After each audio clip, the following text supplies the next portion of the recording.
Sidelines with Rob Browne. Talk sporty to me.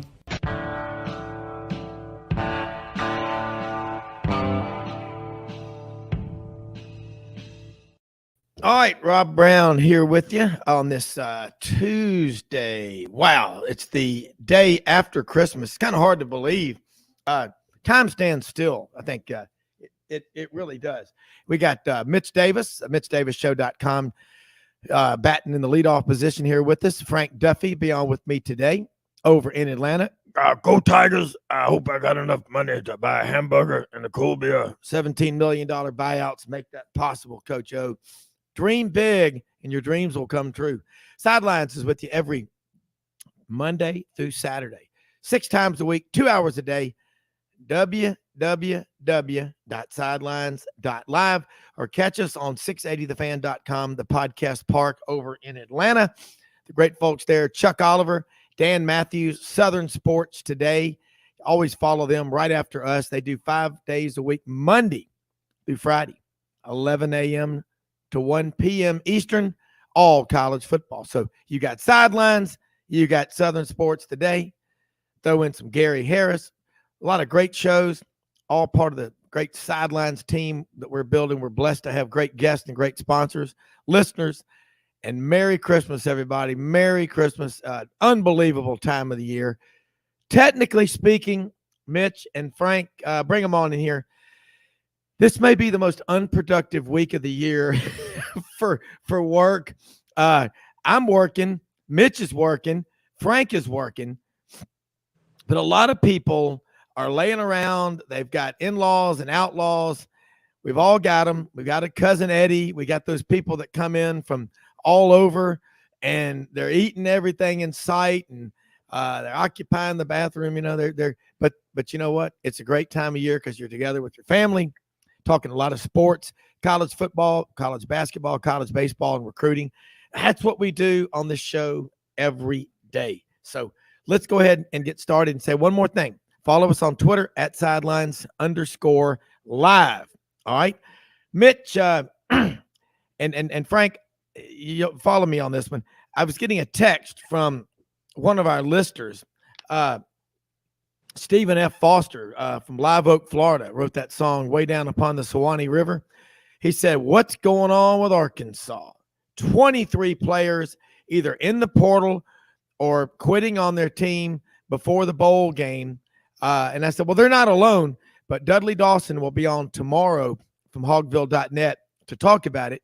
But Mitch, it's not a good look, whether it's at Arkansas or anywhere, to just walk off the job and leave your teammates because you're more concerned about yourself than you are the team. I don't like it. I never will. And anyone that tries to convince me that that is acceptable practice and the norm is a living brain donor. But Mitch, your thoughts? Rob, Frank, it's good to see you guys. Hope y'all had a very Merry Christmas. You too. Happy New Year to y'all. Same to you.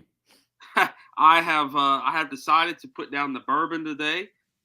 Sometimes when you're with your family and some of the family, you know, if you know what I'm saying, some of the family might drive you a little bit to the Buffalo Trace or the Woodford Reserve. So today is going to be a day for my my liver to kind of cleanse. I've been around the Arkansas football program a lot over the last 36 hours. Got to spend some time with them. I was at practice with them yesterday, and personally met Sam Pittman yesterday. Very nice coach and very nice man. And I got a story about that if you guys want to talk about it. I watched Arkansas practice. I got to be there with their media availability. I'm going to be at their media availability this afternoon. Actually, going to be on Zoom. I'm going to do the Zoom media availability this afternoon with the 2 coaches. And, you know, I was asking the players yesterday about the culture, about Arkansas football, about the brotherhood. And, you know, those players that I talked to said that they're their brother's keeper, you know, and they kind of, I forgot which player it was. I have to go back and listen to the audio. One of them did mention some of the players leaving. He said, you know, we've had some guys that felt like this is not the right fit. This is not the right culture. And they talked about that, but they said the guys that we have in this room right now, the guys that we were at practice with, those are our brothers. Those are the guys that we have their backs. Those are the guys that we're going to go to war with. I was on the sidelines yesterday. They were running offensive drills. They were doing some, passing plays and running plays. And the players really seem to be excited. The players really seem to, how you guys, when you get around a team and you get around a program and you can just feel the energy and you can feel the excitement around that program. I felt that yesterday with Arkansas, with the wide receiver core. One guy made an incredible catch, and another guy came up to him and patted on the back. Hey, hell of a catch, man. Hell of a catch. Great catch, That's the kind of stuff that I look for in these bowl games. And I saw it with Kansas, too. Kansas's quarterback, Jalen Daniels, is a great dude. I mean, when I asked him with the AutoZone Liberty Bowl, what it meant to him to be a part of that Kansas football group that changes the culture and changes the environment around Kansas football, he said it means everything. This is a program that has given me everything, and I wanted to give back to that program. This game on Wednesday afternoon is I'm going to be at the Liberty Bowl Memorial Stadium. It's going to be a great game. It's going to be a great environment. I'm excited to see how both programs respond to the different adversities they have faced this season. And, they get battle tested as both teams. How does playing in your respective conference, whether it be the Big 12 or the SEC, prepare you for this, prepare you for the SEC, or prepare for your postseason? And they said the same thing, that, hey, we've got a playoff team in the Big 12. We got a playoff team in the SEC. We both played them. This prepares us for this postseason, prepares us for the adversity. And playing that week in and week out also prepares them to get to this next level where, you guys know Memphis is having a water crisis right now. We are under an MLGW water crisis. Some pipes have bursted with the colder weather. Things have happened, and these players are facing the adversity and they're ready for the challenge on Wednesday. Well, that's a great take. And I'll say this, Frank, along the lines of these players quitting on the team before the bowl game. I mean, when are we going to start seeing, is the next thing we're going to see guys quitting in the regular season? Week 9, 10, 11, because things aren't going their way. I'm telling you, we got to stop this. Yeah. It's a slippery slope, Rob. It really is. And look, you don't have this isn't the first time this has happened. Look at my LSU Tigers last year. We had 39 guys out there playing. We had a wide receiver doing the wildcat at quarterback. It was embarrassing. In fact, it was so embarrassing. I was kind of hoping we would catch Kansas State in the bowl game this year, so we can lay one back on them. It's just, unfortunately, this is what it is. It's not right. It's not what we teach our children. It's it's a horrible look. It just is. And they leave. And look, if you can't play for Sam Pittman, and you're a hog, and that guy exudes hog football, Razorback football. He does. Man, well. I don't know how you correct it. I don't know how you change it. But you're right, Mitch. Those guys in there are saying right now, I'm playing for the guys that are next to me. I love the line from the movie Hoosiers. Yeah. This is my team that's on the court. This is who I'm going with. And that's the mentality. And it's sad that you do that to your brothers. Look. I watch LSU practice. In fact, I was there literally for the very first practice. I went down to help move our daughter into her townhouse that she's in at LSU. She's a junior there. And I was there for the very first day. And let me tell you how hot it was out on the Ponderosa in Baton Rouge on July, whatever it was, 24th, 25th, something like that, right? Let me tell you something. You quit on guys that you've been sweating with and struggling with and pulling sleds with. I don't know what kind of person you are. Yeah. Well, it's a character issue, and it's being fostered by weak adults. And I'm telling you, adults. Yeah, woke adults. Go woke adults. Go broke. Yeah. Because Mitch, I'm so proud that you were out there at practice yesterday. Tell me some more stuff that you learned, because I drove by my high school, Christian Brothers High School, over the. That's where they're working out, right, Rob? Yeah, Sunday, yeah. And there's an 18-wheeler parked in the parking lot. You talk about unbelievable advertising. It's the 18-wheeler Kansas Jayhawks stuff all over the side of it. And you talk about getting high profile. There's so much traffic going by that school every day, Mitch. It's a pretty cool thing. But our friend Harold Grader, we were texting yesterday. He's, got the bowl game coming up tomorrow, and I'm going to the Liberty Bowl tomorrow. I'm so excited. Audrey's going with me. Bowl. Yeah, I love that bowl. I love them all. And Mitch, you're walking around talking, like Frank said, you're talking to Coach Pittman and the players on there. I don't know if you asked this question, but if you haven't, ask this question. Say, guys, you're going to remember 10, 20, 30, 40 years from now, the people who fought with you to the bitter end. You're never going to forget those people who were there in the toughest of times, but you will damn sure forget the people who quit. Ask that question. I'm curious what answer you'll get. I will. I might actually, I don't know if we'll have player availability today. I know we got a coach's Zoom call later this afternoon. And, Rob, you're going to have to hit me up tomorrow. I'm going to be out there, walking the tailgates. And I'll find you. I'm going to call you. Yeah, I'll be in the press box probably about 2 hours, 3 hours for kickoff. Got to drop my brother off at the airport, so might be a little bit later. But, one thing that really stood out to me in practice yesterday for both teams, and obviously being with Kansas, being with Arkansas, is the fact that how excited these guys are to play in these bowl games. There's a lot of narrative out there that's saying that, if you're not in the New Year's Six, if you're not in the playoffs, then bowl games don't matter. And honestly, that's horse crap. That's horse crap. You can't tell me that Jalen Daniels yesterday, when I asked him what it meant to him to bring Kansas back to a bowl game for the first time since 2008, he got emotional. You can't tell me that this bowl game does not matter to the Kansas Jayhawks. It does not matter to the Arkansas Razorbacks. And Saturday, when I'm at the Music City Bowl covering the Kentucky Wildcats, when they play Iowa, I've talked to both camps, Iowa and Kentucky. You can't tell me that those underclassmen on that Kentucky roster don't care about defeating Iowa. And it's not just the players. It's the fans, too. Yeah. I remember like it was yesterday when LSU finally, after being in the doldrums, 91 and 95, losing to Vanderbilt on back-to-back years, finally got back in a bowl game at the Poulin Weed Eater Bowl. We had to go up to Shreveport. We didn't even leave the state. But we were giddy that after 4 years of being in the desert, we were able to come back to a bowl game with DiNardo. In fact, we played Nick Saban's Michigan State team. I remember like it was yesterday, right? Yeah. Yeah. Well, I'm with both of y'all because people, you think about it, you're but this is what's got to start happening. You are representing the university. And I listen, I protect I'm not going to talk about specific names, but man, listen, you talk to people. They are so upset because you look at people that provide money for scholarships to different colleges. You're giving this money and these kids are just walking off the job. They're leaving the scene of an accident. I know three guys that do NIL for LSU, business owners. I know three of them. I'd be a fourth if my business wasn't in Atlanta, if it was in Louisiana. Yeah. Three guys, and two of them opted out. Two of them opted out.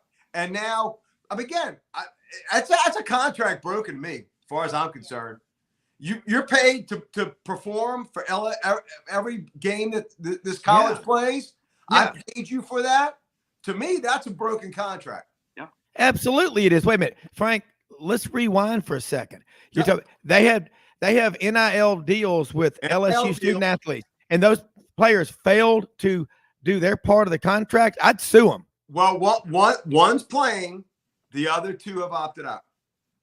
I would pursue whatever course of action that is legal and hold their rear end to the wall, because this is what, hey, Mitch, look, this isn't like Chuck Oliver said the other day when I met him for lunch, Frank, over there in Atlanta. Mitch, he goes, I'm not just some old man out there in the front yard yelling at the clouds. I mean, this stuff matters, Mitch. You get it.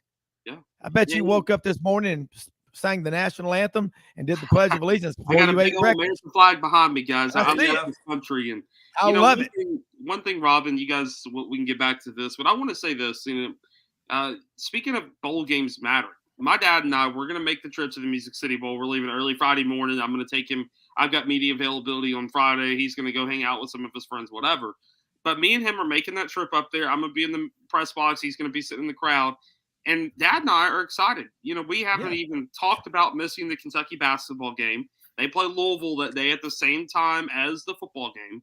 Him and I have not even discussed missing that basketball game because, like you said, he's like, man, this is our first time in, 2 or 3 years, and we've been to a bowl trip together. We're going to go take in all the sights and sounds. I might be working the event, but Dad and I are going to go take in the Battle of the Bands. We're going to go out to eat. Yeah. We're going to go, go tailgate before the game with some people. And, that's what this is all about. College football is just it really just means more, and this afternoon I've got the Memphis Tigers. They play at 2:45 against a very good Utah State team, a very good sneaky Utah State team. I'm excited. I grew up a Kentucky fan. I grew up a Memphis fan. My family very split down the middle. My mom's side's all Memphis season ticket holders, and Dad was all Kentucky fans. I grew up around football, because we couldn't afford to go to the basketball games growing up, and now things have changed, and obviously we go to a lot more basketball games. But growing up, Memphis football and Kentucky football were the way of life. I mean, I went to, I don't know how many SEC schools or how many Conference USA schools I went with Memphis State and with University of Kentucky. I mean, I've been to Hattiesburg, I've been to Louisiana Tech, I've been to Monroe, I've been all over the freaking Southeast cheering on, Memphis. And I went to New Orleans Bowl when I was like 8 years old. It was one of the first bowl games that Memphis got to go to. It was a great memory. It was a great experience. They played North Texas. Yep. D'Angelo, Danny Wimprine were on that team. And then I got to travel. I got memories popping up on my phone today from the Cotton Bowl back in 2019 when Memphis, had that miraculous season. And, looking back over the course of my life, that's why college football means so much more to me. I mean, obviously being a Kentucky and Memphis fan, we got basketball. We're always gonna have basketball. Yeah. But college football, these bowl trips are some of the best trips that I could ever remember in my life. Mitch, hold that thought. We're going to take a quick commercial break here on Sidelines on the Tuesday Blitz. Rob Browne, Mitch Davis, Frank Duffy, more after this quick break. Hey y'all, it's Ainsley from Hewlett & Dunn, just coming to let you know about our new collection of boots. It's going to be our dress boots. They're the Horsepower collection, and they're genuine exotic leathers and really comfortable. Comes in all different sizes and patterns, so come check them out.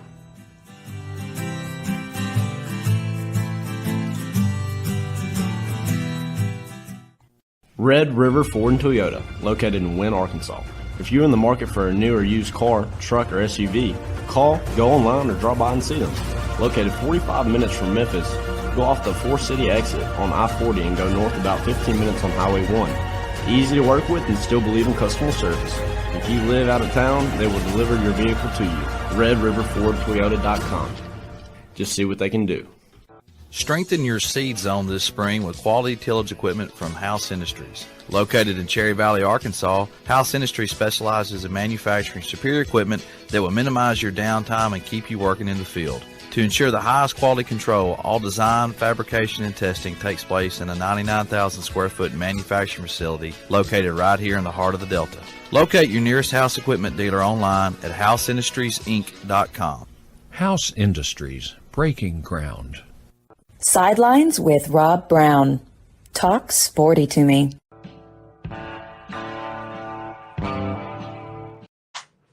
Let's keep this momentum going. Mitch Davis, you were on a roll, and I love it because you're like Frank, you're like me. We grew up going to these games. We still do. They matter. And you don't have to go, but what separates college from the pros is everything we're talking about. I'm against anything that makes college sports more like professional sports. I love the NFL. Don't get me wrong. I'm just saying we need to keep the two separated. And I'm concerned, Mitch, as Auburn's athletic director John Cohen said on this very show a week ago Monday. He said, I'm concerned, he said, for lack of a better term, that the mid-major programs are going to be rated every year. Their best players will be gobbled up by the Power 5 programs. We don't need that. I mean, I'm excited. I know Frank is, and I know you are, about watching North Dakota State and South Dakota State play each other. That is a big game, and they're putting out a lot of NFL players. Check the Senior Bowl roster. Mitch?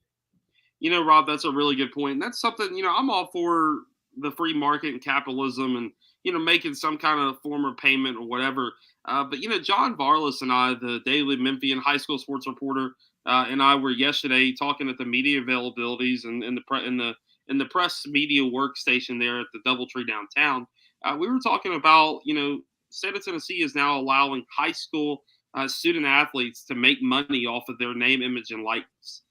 Him and I both agree that that was a terrible move, because I don't know about y'all, but when I was 18 years old, this is gonna put me on the spot, but I was 18 years old. I got a credit card. I did what every 18-year-old kid did. I maxed that credit card out in about 2 weeks.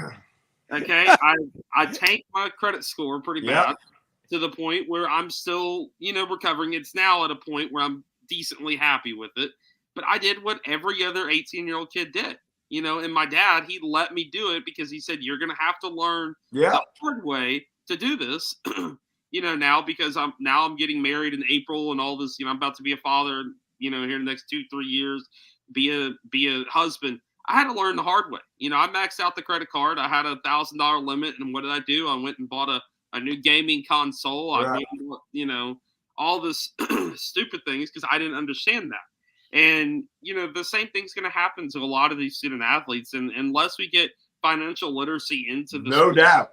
A lot of this stuff's going to happen. I'm all for NIL. I'm all for name, image, and likeness and being able to make money off of your name. But there has to be some kind of financial literacy to these programs to help these students out. Well, Mitch, Rob and I talked about this at the beginning of the year.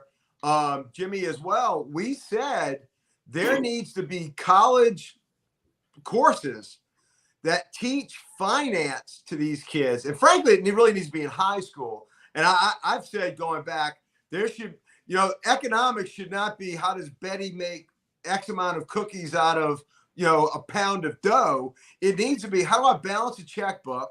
How do I not have to pay $40 in late fees on those credit card fees every month, which I have explained to my daughter that if you keep paying late fees, you're never going to catch up. It's a slippery slope. And that's why your mom and I pay off our credit cards at the end of every month. But it's lessons that they have to learn. But it would be really good if all these kids that are now look, offensive linemen at BYU are getting money. My goodness, everybody's will be getting money. And if that's the case, they've got to teach these kids responsibility. And it's incumbent on us as adults to educate these young men, many of who come from families who do not have money, would not begin to know how to manage money, investments or otherwise. They need to be taught that. And it has to be done early enough to where they're not getting behind the 8 ball. And let me tell you something, there's another thing that's coming down the pipe. I hope they understand this.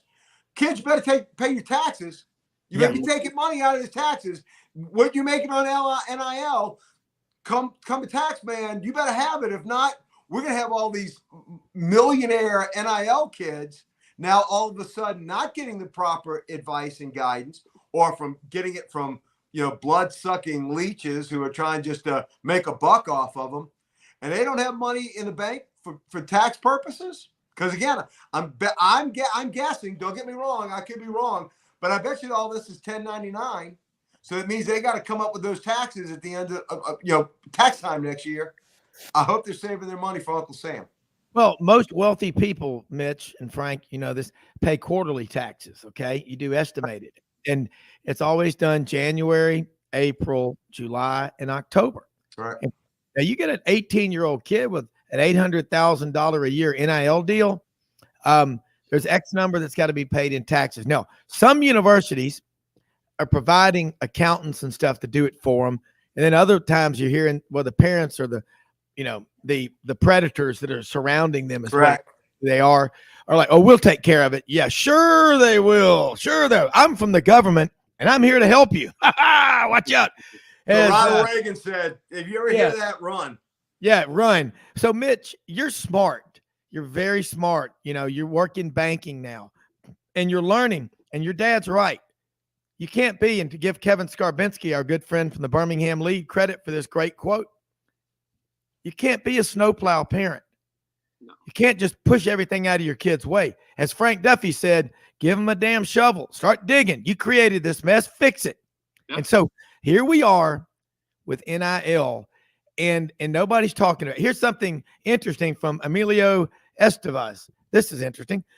One of our listeners, Emilio Estevez. Wasn't he in Breakfast Club? Anyway, go ahead. The emergence of the 3 stars and the smaller schools, those who in all caps need/want/love to play the game of football. Those games are being televised more. They're fun. The 2 stars too. Think about when Samford played North Dakota State. Now North Dakota State's going to play South Dakota State. I'm telling you, folks, Bison. you're going to see fans shift away. It's going to be a seismic shift from watching this stuff, because just like the garbage that's on the nightly news, who can name the three network news anchors that do the 5 or 6 o'clock evening news? Nobody even knows who they are anymore because it's so toxic. Mitch, Correct. you're on to something. Don't I even want watch. to bring everybody to JUCO football. If you guys want to come watch college football, come with me. And Rob and Frank, you guys know this. I'm probably moving down to the SIP. I'm probably moving to around Tupelo area here in the next couple months. And JUCO football, man, JUCO football is where it's at. You've got Northwest, you've got East Mississippi Junior Huge in Mississippi College, Yeah. Attawamba, Northeast. You got all Colin, Kahoma. You got all these schools that produce top-level SEC-level talent. I mean, Northwest had 25 guys get signed to the D1 levels. East Mississippi had 22 this offseason. Attawamba had 8. I mean, all these schools produce high-level talent. And people want to hate on it. People want to say, oh, why would you want to, be around Mississippi because Mississippi said whatever. No, that's not the truth. Mississippi's a group of people who really, truly care about each other. And as much as they want to say they hate each other with Ole Miss and Mississippi State, and you guys know where I sit on that rivalry now that I'm married into the maroon and white, but at the end of the day, we're all Mississippians. We're all people who love the state of Mississippi. And JUCO football is that bridge for a lot of those people. And a lot of that state take a lot of pride in their local junior community college football team. You go to the games, they've got 20,000 people at each game. Hey, Rob, can I ask Mitch something? Absolutely. I was thinking about this, Mitch. What is the feeling right now in the Mississippi State family with the death of Mike Leach, and now we're a couple of weeks past, and you got a bowl game that's coming up. I mean, obviously, there's grief, there's shock. I mean, it's gotta feel like it's almost surreal, right? Where do you feel the Mississippi State family is right now? I did see where they're going to be wearing the pirate flag on their helmets, which I think is an awesome touch. And a lot of other people are doing, tributes to Coach Leach in their bowl games. I saw Dan Holgerson, they're doing, something as well. So where does the Mississippi State family, how are y'all right now? Just a wellness check. Good question. It's been one of those things where, a lot of people who had personal run-ins like myself and a lot of people I know in the media, Steve Robertson, we all had personal relationships with Coach Leach. And, there's nothing in this world that prepares you for the sudden loss of a coach that, you're around in media availabilities just like that. And, it reminds you, and these last 2 years really for me have reminded me how short life is. I went through something very traumatic with my dad, when my dad had 17 surgeries with flesh-eating bacteria. There were 7 nights where my mom would call us, or we would be at Vanderbilt saying that the nurses and the doctors thought that my dad wouldn't make it through. And, thank God he did. It was a miracle. Stuff like that tries to prepare you for, the unthinkable. But then when it happens, it just kind of, it's a shell shock. I wrote an article, soon about a day or two after. And, I was so hesitant on writing that article and publishing that article, but it felt right. And, looking back, I shared a personal memory of my first time meeting Mike Leach. And, I think that Mississippi State fans are healing. I think that that's the best word. And, the thing about the state of Mississippi, and y'all know this, it's a resilient state. They've had tornadoes, they've had tragedy, they've been through, even dating back to the Civil War when the state was completely just dismantled. Mississippi is a resilient state. They get through stuff. And, I've been very impressed with what Ole Miss has done for Mississippi State right now. You heard Lane Kiffin's words, and, it just proves to you, as toxic as that rivalry is, some things are just bigger than football. And I think playing in this Outback Bowl or the whatever it's called now, I think that is the right move. I look forward to it. I'm going to be watching it from home and be ringing my cowbell with a rest of the maroon and white crowd. And I know Mike Leach is up there, and I know he finally got to meet Jack Crystal, so that's a pretty cool thing too. And like I said, I'm new to this Mississippi State thing. I'm new to it, and I'm not a Mississippi State longtime fan, but when you're marrying into it and you got a wife whose dad played baseball down there and is so enwrapped in that, it's contagious. And I've got a cowbell now. I've got a lot of maroon and white, and as I get ready to Where is your cowbell? It's up there, put up. Hey, go get it. Did your dad? Hold on. Don't tell me your father-in-law. Here you go. I got it. Hey, did your there you go. But guys, it father-in-law really play is. on any of those Will Clark, Rafael Palmeiro, thick pin teams? So he was on. I think he was on the late. He came in after they left. So I think he was a little bit younger. My father-in-law's from Clarksville, Mississippi.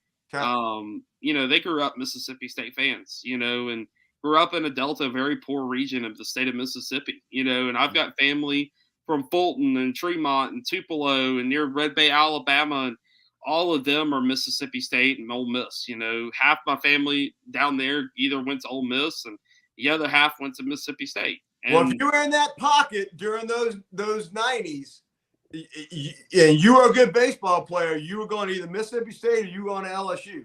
Yeah, exactly. If you were in those two states, that was your destination.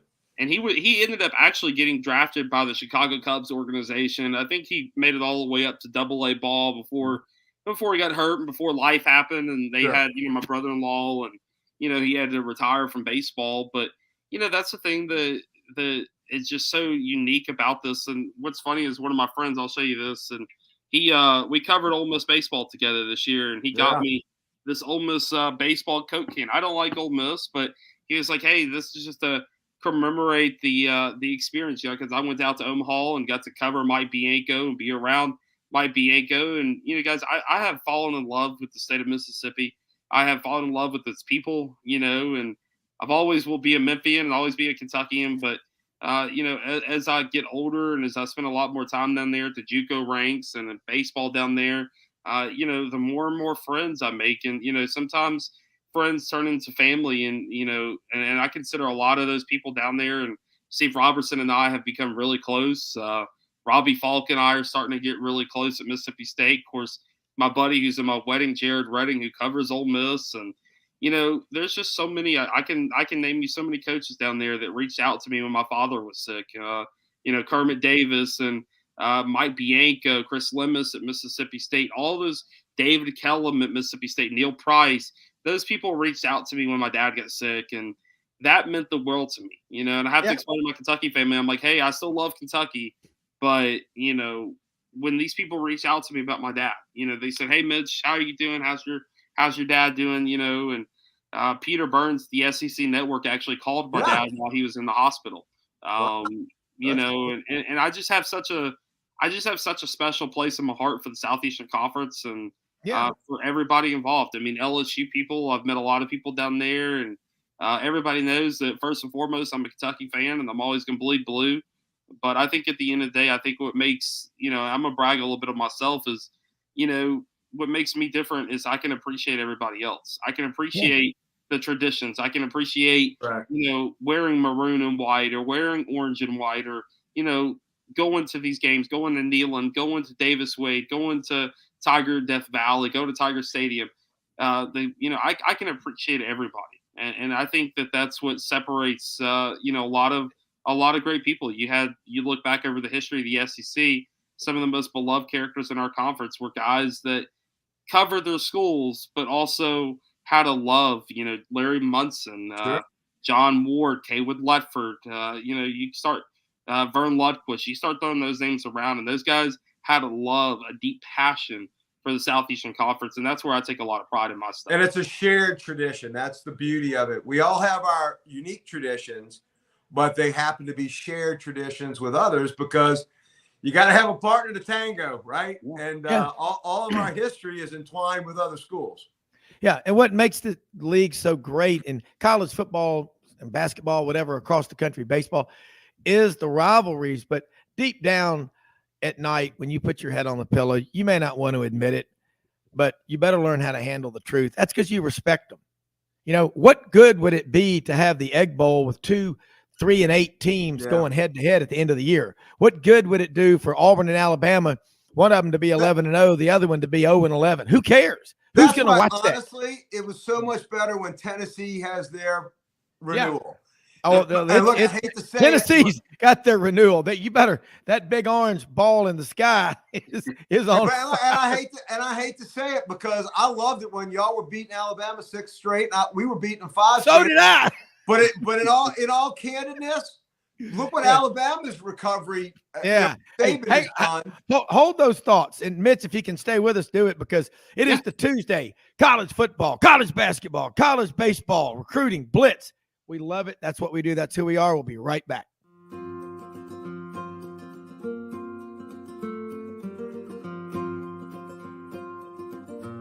Hey everyone, my name is David Wisdom. And I'm Shelby McNeil, and we're attorneys with Haggard, Cleveland, Pierce, Thompson & Short, your local Auburn law firm. Established in 1959 right in the heart of Auburn, Haggard, Cleveland, Pierce, Thompson & Short has grown in response to our clients' legal needs. We're a full-service law firm focusing on the legal issues our clients face. We take pride in providing our clients with exceptional legal services, ongoing communication, and skilled representation. If you have any questions about our services, please give us a call or visit our website today.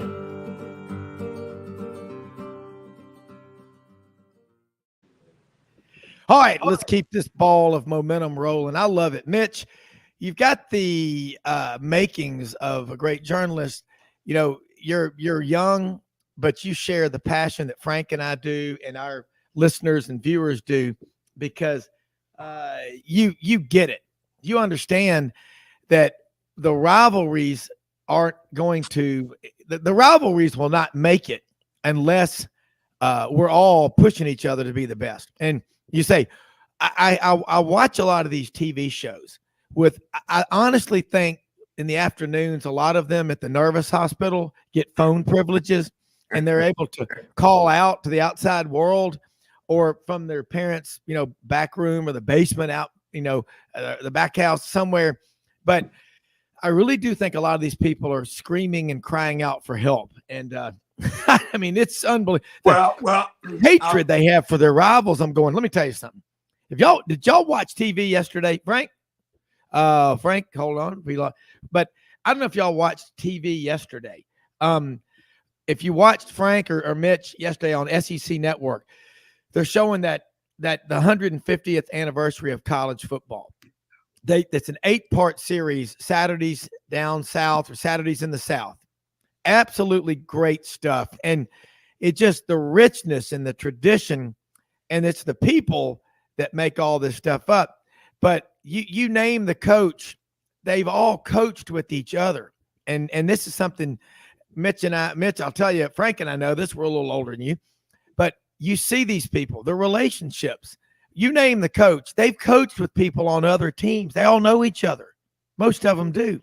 And the fans will say some horrible stuff, but these guys all know deep down they're 1 or 2 bad seasons away from coaching together again. You don't burn any bridges in this industry, I can tell you. No. Mitch, your thoughts and comments. And that's what separates, really, to me, the Southeastern Conference. Obviously, you guys got the Big Ten, the Michigan, Ohio States, or whatever. But to me, it just doesn't mean anything. Like, when I look at that rivalry game and I look at, and I watch it, it just doesn't mean as much to me. I mean, you go down to the SEC, and that's why it's going to be so interesting to me to watch what Texas does when they get to the Southeastern Conference. Because I guarantee you, when they go to Baton Rouge on a Saturday night, they're going to be throwing the horns down. When they go to Neyland Stadium, they're going to be hearing F Texas throughout the entire stadium. They're going to get their feelings hurt. They're going to have to put on their big boy pants, because we're not going to change down here. And that's one thing that I think that makes the SEC different. Yeah. Well, first of all, their fans are going to be up near Shreveport, and their band's going to be across the river in Port Allen after what they did to us in Dow Royal Stadium back in 2019. I'm just letting you know. I'm letting you know. And their locker room is going to be a toasty, heat of the surface of the sun. No, they're going to be indoctrinated into SEC grudge matches very easily. I assure you, on that first year. Yeah. I need you guys to play neck for him as soon as you guys beat them. We might actually get that sanctioned. Oh my God, that is one of my favorite traditions of Southeastern Conference, and I've got other traditions, but I don't want to go down the road of being called some of the crazy names that I'd be called for speaking up about one in particular tradition in Ole Miss that that I liked, and that I know that a lot of people in Mississippi liked. And I miss it. It didn't. That tradition, I'm not going to specifically say which tradition that was, but that tradition, that song, playing a Dixie, and it was not racial, in my opinion. I think it was just our tradition. And I, as an LSU fan, I hate not hearing it, even though every time the damn thing was played, they were scoring a touchdown or kicking a field goal. Yeah. I still like hearing it. Yeah. And that's the thing. Like, I can remember so many times as a young kid going to an Ole Miss game and, being so enamored with the Grove and hearing Dixie ring out throughout the Grove. And, I've been down the Baton Rouge a couple times, and same thing with Neck, and Dixieland Delight at Alabama. And, those traditions are what make the SEC the SEC. It makes us unique. You can love your traditions without hating other people. Absolutely. I was at the Sugar Bowl January 2nd, 1984. Auburn was playing Michigan. And Coach Dye and Coach Bo Schembechler of Michigan, who was a man's man, I can tell you that. They both had a morning breakfast of nails and crushed rock, and scotch and water, scotch and egg, grits and grillade, Frank. You know what I'm talking about. Right.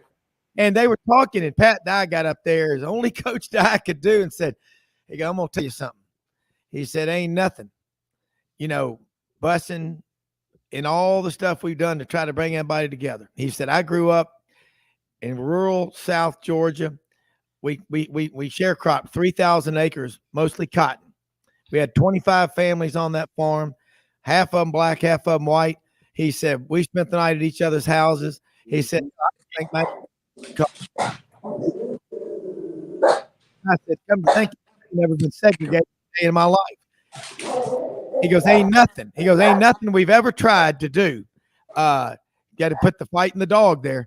And so he goes, Coach Dye said, "Ain't nothing we've ever done that's pulled people together down here in the South more than college football and sports, because we work together, we love on each other, we learn to live with each other. And ain't nobody complaining when you're holding up that national championship trophy. There's too many white guys or too many black guys." He said, "We're all family." And that's the lessons that we learn about sports. And I was watching that. Yeah, and I was watching that documentary yesterday. It was the one when Coach Bryant died, and they showed all the people at his funeral. And I don't care what school you're a fan of. It's like Audrey said. I mean, and Keith Donovan, the historian who wrote the book, The Missing Ring, about the 66 Alabama team that did not win the national championship when they gave it, Michigan State, Notre Dame tied 10 apiece. But what they were talking about was so powerful. And Kirk McNair, the oldest living journalist in the state of Alabama, they still get emotional talking about Coach Bryant. He died January 26th, 1983. But he represented just so many great core values of America: hard work, coming from humble beginnings, and overcoming all those tough obstacles that were in your way and fighting through. And they talked about him and the people. And you looked at that funeral as the pallbearers. Jeremiah Castile from Phoenix City was one of them. Walter Lewis went to T.R. Miller down in Brewton, Alabama. He was one of the pallbearers. As they brought his casket, put it in the hearse, and you see the people around it, Mitch and Frank. You see Eddie Robinson was there. The great Eddie Robinson. My God, there's an award named after him. And you see all these people there. You see Coach Dye. They're all there because he represented a great era. And I don't know if Mitch may have had to go. He may have fallen off his rocker, but Mitch, yeah. But I was talking about Mitch, Coach Bryant's funeral. Eddie Robinson was there. Coach Dye, Charlie Pell, who was the coach at that time at Florida. Coach Dye then at Auburn. Eddie Robinson at Grambling. They were all. Sylvester Croom was there as well. Howard Schnellenberger. And one of the interesting stories, and I know this from some Alabama friends, Ohio State coach Woody Hayes, who had, retired 5 years earlier after the Clemson incident in the Gator Bowl. Woody Hayes took the Greyhound bus. The coaches didn't make any money back then, Mitch. Woody Hayes was at Coach Bryant's funeral. Some of the Alabama folks recognized him, and they took care of him, and they flew him back to Columbus on one of their planes. Wow. But that's the relationship part that's connected. But what connects all these people is it pulls everybody together. Is hard work works. Ain't no question about it. If you believe in hard work and just treat people like you want to be treated, but that's what we love about sports. It pulls people together. The common denominator. Yeah. It's the common denominator. And I'll tell you what, you want to know, you want to get a great case study on racial relations. Go to the Superdome when the Saints are winning. Yes. You will not. Yeah. If we could bottle that and ship it to a lot of, and by the way, I got to tell you, in the last 50 years, the northern cities could take a lesson from southern cities on race relations. Yeah. Hands down. I think race relations are much better in southern cities than they are in northern cities. Yeah. And that's what I totally agree with you, Frank. And Mitch, as a young writer, and you're getting better and better the more you do, repetition is the mother of all skill. You notice after a football or basketball game, you notice the family members that are out there. It takes a lot of people to make this happen. But the thing that I always love to see is the families. I mean, and these people, they typically come from good families. Yeah. They believe in hard work. You saw the thing on Bo Jackson talking about it. He was the 8th of 10 kids in his family. His mother raised 10 kids with 2 minimum wage jobs. She was a maid during the day cleaning houses and cleaned hotels at night. Yeah. I mean, you think Bo doesn't love his mother? I mean, she's passed away now, but I mean, think about all the stories, Mitch. When you're writing stories, if you can find those stories about the people behind the athletes, the student athletes, those are some great ones that you'll be writing about in the coming years. Larry Munson will be watching you. There's movement of the aisles here at Scott Field in Starkville, Mississippi. Wrap this one in maroon and white. Mitch Davis has run to the 50-yard line and has waved to this crowd, and they're going bananas.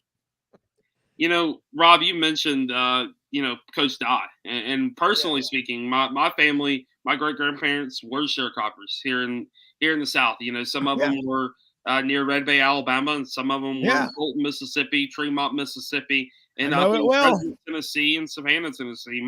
All of my great-grandparents were sharecroppers. Some of them went to go fight in World War II, and all of I've had family in the South since pre-Civil War days. We have lived off the land down here. We have worked hard.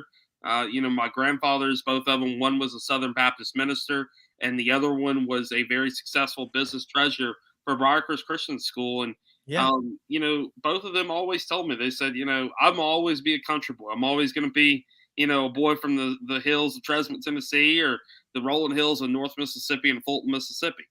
But they always told me they work hard, hard, and they wanted to provide a better future. They saw their dads, struggling. They saw their dads, busting their backs, and but the one thing that really brought them, the two things that really brought them together were Jesus Christ himself. I mean, they all went to church, and whether it be Wednesday night prayer meeting or whether it be Sunday morning Bible study, they all went to church. Yeah. But on Saturday afternoon, it was listening to Memphis State. It was listening to Mississippi State and Ole Miss.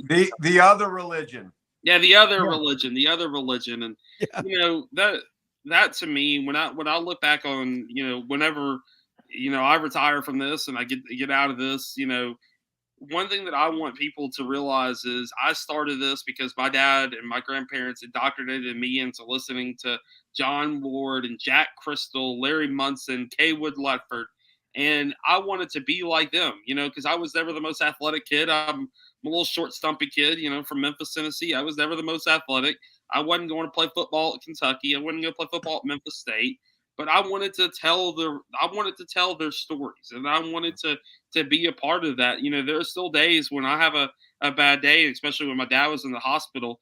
I would, come in my room, or I would be on the way to Vanderbilt, and I would just turn on a old Kaywood Ledford football or basketball game of Kentucky, and I would get lost, in that job, because that was my comfort, and that's when I started my brand 5 years ago. I said, hey, I wanted to be the voice. And if this turns into a full-time job, then, hey, God bless it. And, God's been good. And if not, God's still been good to me. And I can still, do this when I have time, and still tell the stories and still do podcasts. And, you guys know I was one of the last interviews that Coach Vince Dooley did with any media. Yeah, I remember that. I did that about a month or two before he passed. And, now looking back, that means a lot to me. I've interviewed a lot of great people and told a lot of great stories. And, looking back on this, and, I've done a lot of reflection over the last several months and, last several years. And looking back, I'm proud of what I've built. A lot of lifelong friends, Rob, Frank, I've got guys that are my wedding, 2 guys in my wedding that if it wasn't for covering, Tennessee or covering Ole Miss or whatever, I wouldn't have met them. And those 2 guys that I'm talking about are like brothers. We went down to Hoover this year to the SEC baseball tournament. And, those guys have had my back for the last 5 years, and they have turned into, especially Jared Redding, who covers Ole Miss. He has turned into a brother, a non-blood brother, and that's what the SEC, that's what all of this and all of this means to me. It means that, I can use my platform for the glory of God, and I can use my platform to honor him. Yeah. And to provide, that bridge between my love for Jesus, but also my love for SEC football and gumbo and good bourbon and, all that stuff. I can use that to relate to people, and I can meet, Rob knows this, Frank, this. I can talk to a rock. I could literally talk to a rock and the rock would come back to me. And I've used the cowbell. I've used all that stuff to meet new people.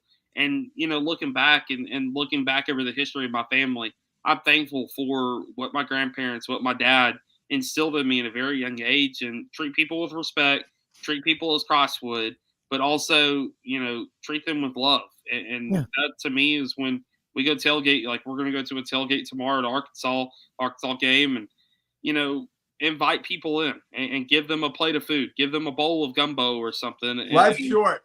You better enjoy it. And I will tell you, Mitch, I learned a long time ago, and I'm not a sage, wise person. I make my fallacies and my mistakes like everybody else does. But I learned a long time ago this wonderful phrase: if you do what you love, you will never work another day in your life. And that's the path that it seems that you're on. And you're right to bring in the religious part of this, because absolutely, you said the difference between us and the Big Ten. I'm sure there's a lot of God-fearing folks up in Ohio. Don't get me wrong. But I will tell you, I think there is a religious aspect to the way that we treat our college football. We do go to cathedrals and worship. We do, we do have that religious zeal or passion and faith. I mean, Rob and Auburn will tell you what faith has been like the last 12 months. Right? Hold those thoughts, because we had 2 minutes after this, Mitch, and we'll let you go. We're going to take a quick break. I want you to finish that, Frank, and then let Mitch tag out. We'll be right back with more Sidelines Tuesday Blitz after this. Hey, y'all. It's Ainsley from Hewlett & Dunn, just coming to let you know about our new collection of boots. It's going to be our dress boots. They're the Horsepower collection. And they're genuine exotic leathers and really comfortable. Comes in all different sizes and patterns, so come check them out.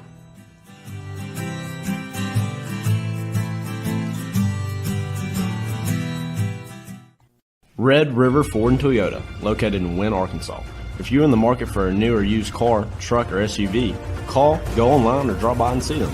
Located 45 minutes from Memphis, go off the 4-city exit on I-40 and go north about 15 minutes on Highway 1. Easy to work with and still believe in customer service. If you live out of town, they will deliver your vehicle to you. RedRiverFordToyota.com. Just see what they can do. Strengthen your seed zone this spring with quality tillage equipment from House Industries. Located in Cherry Valley, Arkansas, House Industries specializes in manufacturing superior equipment that will minimize your downtime and keep you working in the field. To ensure the highest quality control, all design, fabrication, and testing takes place in a 99,000 square foot manufacturing facility located right here in the heart of the Delta. Locate your nearest House equipment dealer online at houseindustriesinc.com. House Industries, breaking ground. Sidelines with Rob Browne. Talk sporty to me.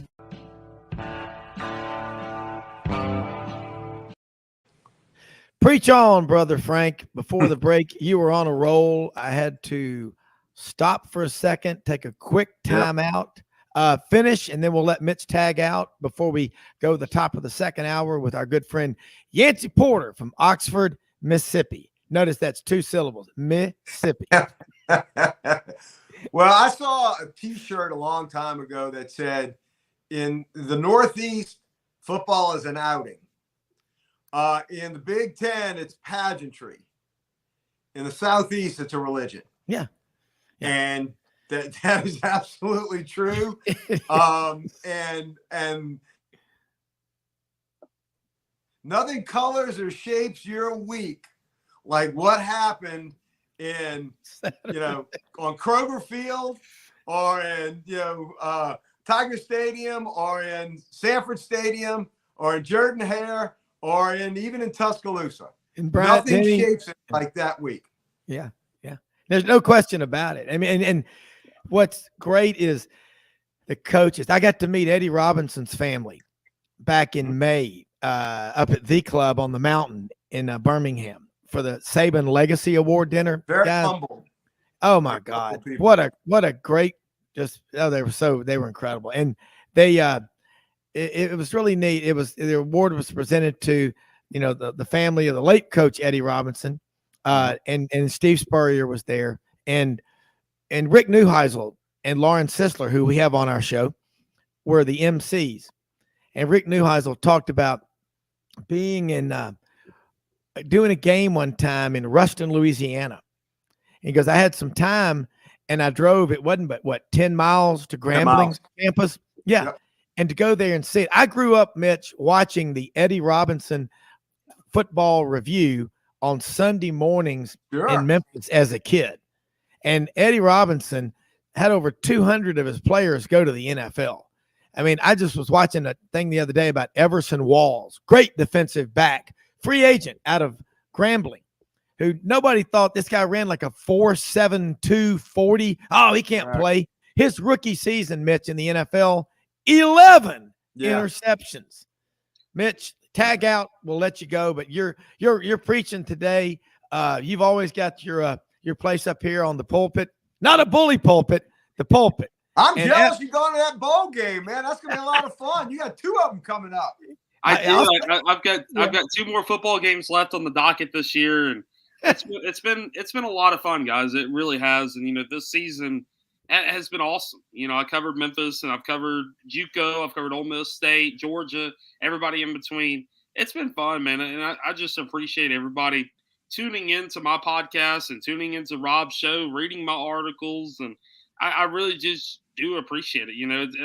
When after the season is over, after the national championship, I'll probably take a week to kind of reflect and do some reflection pieces. But right now it's just so cool. I get to meet all these Kansas people coming in and hang out with old friends at Arkansas, and then heading Friday to go cover my Kentucky Wildcats. I was gonna say you ain't slowing down after the national championship. Oh God, no! I got basketball. You're in the heat of SEC basketball. Basketball, and then we jump right into baseball. Your winding down is gonna be about 15 minutes until Calipari does something. You'll be off interviewing him. Yeah, Mitch. Let me just say this: the way we've got it, Frank and I have got this formula, and Jimmy, we've put it all together over the years. You make it about mid-January, college football national championship, it's over, okay? And then you've got, the NFL playoffs, the Super Bowl first weekend in February, or as they say down in the deep South, February, okay? So then you get that over with about February 7th or 8th. Then about 10 to 12 days later, somebody in the South is kicking off spring practice, okay? Right. And that'll get us through to late April, okay? Then we got a few weeks, and the magazines like Lindy's and Athelines come out Memorial Day weekend. So while you're down on Lake Martin, or you're down on 30A, or you're at Pickwick, or over at Heber Springs, Dolphin or Island, Alabama, Lake Lanier, Orange Beach, wherever you may be, South Padre Island, Lake Travis, Texas, you start reading the football magazines, and that gets you through to SEC Media Days about July 18th or 19th. And after that, we start practice late July, early August. And in between, we're going to cover like kudzu and cotton, man. We're going to cover college basketball, college baseball. I mean, basketball this year is going to be fascinating. There are a lot of teams on the rise. I'm dying to see what Auburn comes back with. Tennessee, Kentucky, Alabama. There's going to be great basketball in this conference. I'm telling you. Yeah, Mitch, just look, I know you got to get going, but let us know how they can follow you. And I know Mitch is a basketball addict, okay? So we're going to be covering a lot of basketball. Here it is, Kaywood Ledford and the Ralph Hacker on the UK Basketball Network, brought to you by our good friends at Ashland Oil. From one end of Kentucky to the other, we've got you covered. Basketball after this quick commercial break. Best in the West, it's Ashland. Yes, it's Ashland Oil. Kaywood Ledford and Ralph Hacker here. I mean, I'm getting chills thinking about, hey, Mitch, the more you know about your history, the harder you'll fight to keep and preserve and hold on to what you love. But tell people how they can follow you, and we'll do this again next week. This has been awesome. Maybe your best appearance ever. Absolutely. Thank y'all so much for having me on. It's themitchdavisshow.com. I've got so much AutoZone Liberty Bowl stuff just generating out there and popping out there. Going to here in the next couple of hours, going to be writing a Kansas football article talking about the change in Kansas football and how they're ready to take on the challenge with Arkansas. Then going to turn the focus a little bit Wednesday evening to the Music City Bowl. We're going to be, going to cover Kentucky. I'm excited to cover my Wildcats in a bowl game, and excited to hang out with Mark Stoops and the Big Blue Nation on Broadway.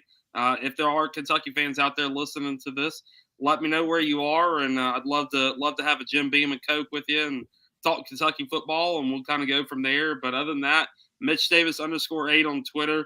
I have waged war on some out-of-town folks who have decided to run down Memphis. We got a water crisis going on, but a lot of people are spreading a lot of misinformation about the bowl game and saying it's going to be canceled and all this stuff. And I have waged complete and utter total destructive war on. Go down to Beale Street, put your feet up, get you a bourbon, relax, folks.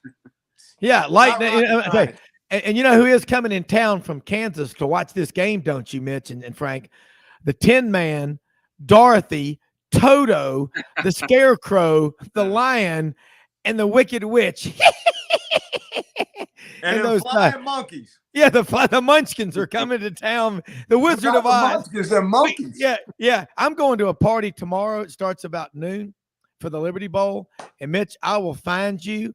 I will hunt you down. I got your name. I got your number. You will have fun at the Liberty Bowl. Bring your own water. You know what? Hey, improvise, adapt, and overcome. Mitch, hey, good bourbon doesn't need water. Oh, I'm bringing bourbon. I don't know about y'all, but I'm bringing bourbon. Good bourbon doesn't need water. One big cube makes its own water. Frank walked around the Auburn LSU game campus all day with a big handle of Woodford Reserve. Got his picture taken with Senator Tuberville. That was fun. Mitch, have a great day. Be careful. I'll talk to you later today. Absolutely. Thank y'all so much. Y'all have a happy new year. All right. Happy New Year to you. Merry Christmas. Happy New Year. God bless America. See you, Mitch. Merry Christmas. Greatest country in the world. Frank, I was telling you, I was about to say. Yeah, I think you were so small. At least half a point. Yeah, yeah, exactly. You were so small there. You look like mini me on the Spy Who Shagged Me. I was like going, Frank. They By the way, it's so damn cold. I had to go get my hockey sweater. Yeah. Well, I'm broadcasting from Lee Hall here at the Cherry Farm. We'll be back over at Red River Ford Toyota in Wynn, Arkansas tomorrow. But the thing is that our studio over there, I'm telling you what, it is hot enough to cook in there. But I tell you what, I'm cold right now. And you know what? Liberty Bowl is game on, ladies and gentlemen. Get your tickets. You need to call the Liberty Bowl. Liberty Bowl. Go to the website. It's going to be.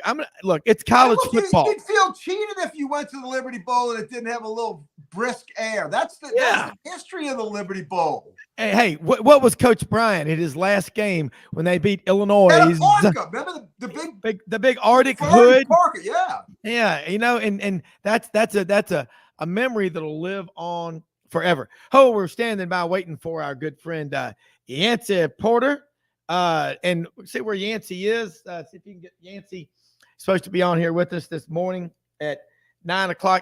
Tell you, today is Tuesday, correct? I'm telling you, Christmas hits, and especially Frank, when it hits on a Sunday. Yeah, it's like everything freezes, and you can't even remember the days. It is so cold, and it has been so cold up here on the frozen tundra of the prairie of eastern Arkansas, from Parkin to Wynn and Memphis. A lot of people, I mean, it was 2 degrees. We went down to 0 on Christmas morning here. Look, I still got in the mountains of North Georgia. Yeah. We had snow. Yeah. Yeah. Wow. There you go.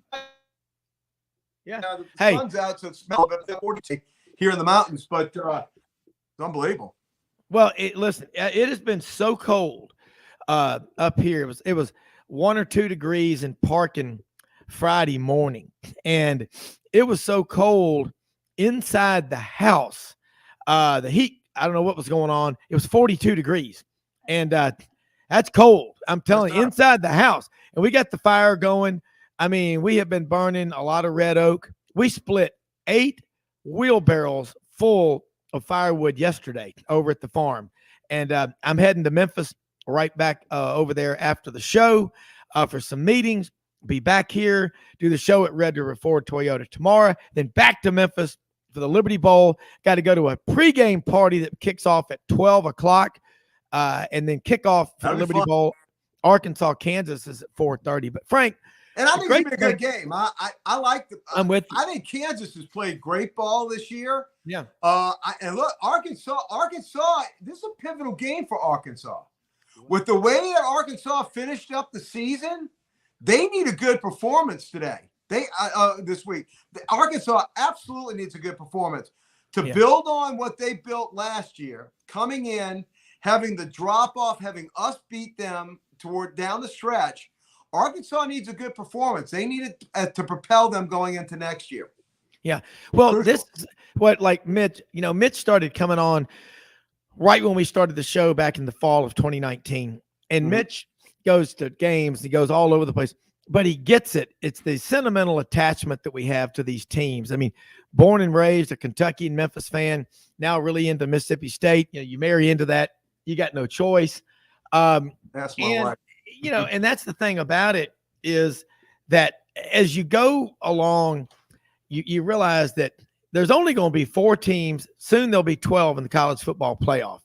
All those other fan bases out there are not going to quit cheering for their teams. They're not going to quit supporting their teams. And I'm telling you, Frank, you and I understand what the free market is. That is the will of the dollar. The will of the dollar ultimately wins out every time. Okay, who's going to pay? You think there's going to be an endless line of people to throw money at 17 and 18-year-old kids? Frank, I got 4. You got 2. We all got kids. Hey, I'm telling you what, I asked this question on the show last week when Johnny Ballpark Franks was on here, our great friend up in Nashville. And I said, ask yourself this question. Be honest. Are you donating more money to your university's NIL collective than you are going to spend on Christmas gifts for your own family? If you are, call this number. That's 1-800-HELP-NOW. Help. Yeah, call. Well, help me, please. Help me. You know, Rob, the pendulum never swings just to 6 and stops. It always goes beyond it, and then it comes back, right? Yep. So I think you're going to see the NIL. It's kind of like a Oklahoma land rush right now, right? And by the way, thank you, Jimbo and Texas A&M. You know, Buckles McHenry. All that money I got, again, just get it out to those kids. Yeah. Well, here's the problem. It made everyone swing this way. And don't you think Desmond Ricks had some last minute money coming into the market, right? You can see it. But I think you've got about 2 to 3 years of this, and then there's going to be more fiscal sanity is going to come back into play. Yeah. And it's going to go the other way. And it's going to reside. But what you have when you have such a cataclysmic change to the landscape of college athletics and college football in particular is you're going to have these big swings. It's going to eventually find its own level. And I think also what's going to help with that is the 12-team playoff. Yeah. It's been hanging over our head like Damocles' sword for, and by the way, if you had an LSU guy quoting Damocles, go to the window and cash your ticket. you hit 100-to-1 shot. The sword of Damocles. I know I'm hearing chuckles out there amongst our Alabama and Tennessee listeners. A little self-deprecating humor down on the bayou. But no, you have absolutely a change that's coming in college football with this 12-team playoff. More teams are going to be involved in it. I hope that they eventually get very smart and incorporate the bowl games into this, which I think that's the way that they're going to go and do it. I think that would be very smart. I was talking to my buddy Jay Batt, who's on the Sugar Bowl committee, and I don't want to talk out of school, but I think, I don't want to have our buddy Bill Hancock get mad at me. But I think that's the way that it's going to be going. And if that is, then that's going to be great for the bowl games, right? You're going to still have that tradition of the bowl games, but it's going to be incorporated into the playoffs. And it's just going to be more interest. It's going to be more excitement. And look, if you think that because there's an extra 8 playoff spots, that LSU's not going to want to beat the hell out of Alabama next year in Tuscaloosa, you don't know college football. Those games are not going to be getting lost in value. Every game, and look, every game is specific. That's how you have these bowl games. When we go and play bowl games, LSU goes in there, we want to win the game. Yeah, we want to have our gumbo. Yeah, we want to go to see Mickey Mouse. Yeah, we want to go have fun for those 4 or 5 days. Yeah, we want to get the hell out of cold weather and go down to Orlando. Absolutely. But you want to win the ball games. There's that competitiveness. We're all competitors. Anybody that likes this game's a competitor. If you got testosterone, you're a competitor. You've always been a competitor. Yeah. And that comes out in these bowl games. And that's why it infuriates me. And I get it. It's a business move. Some of these kids that are going to the NFL or potentially going to the NFL, they want hold those thoughts. Let's take a quick break. We're going to come back and continue on that. Yancy Porter's supposed to be on here with us, so hopefully he'll make it. I haven't seen Yancy since he texted me that he was coming to the Tiger Stadium. I got to talk to Yancy. We'll be right back after this quick break. Yancy, where? Hey y'all, it's Ainsley from Hewlett and Dunn, just coming to let you know about our new collection of boots. It's going to be our dress boots. They're the horsepower collection, and they're genuine exotic leathers and really comfortable. Comes in all different sizes and patterns, so come check them out.